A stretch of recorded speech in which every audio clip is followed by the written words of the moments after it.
working with God's plan. And God is executing his plans in our lives. He also designs and arranges events that continue to unfold until his purpose is revealed. In his plan is his time. In his plan is his way. In his plan is his purpose. In his plan is his desire. Everything God created, he put them in the plan and allotted a time, a season, and a process for it.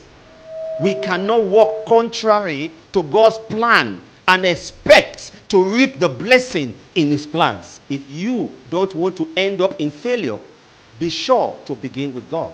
If you fail to begin with God, you are setting yourself up for failure.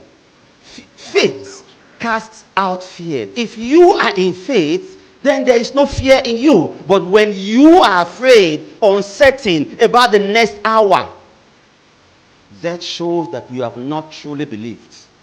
Today, we tend to worry, trying to figure out how God will work things out. That is not yours to worry about.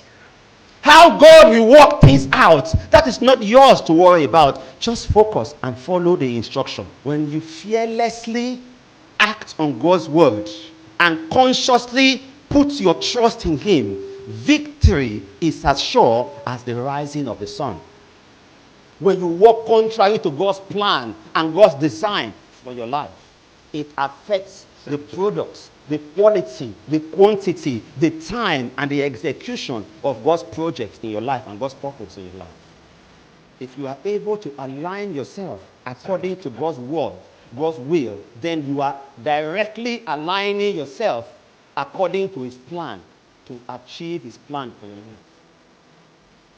That is the old man. God's plan for you is beautiful. But there is a giant that requires conquering. For us to get to that point, to achieve that beauty, it takes obedience, total dependence. If you don't want to end up in failure, if you don't want to end up in disappointments, be sure to begin with God.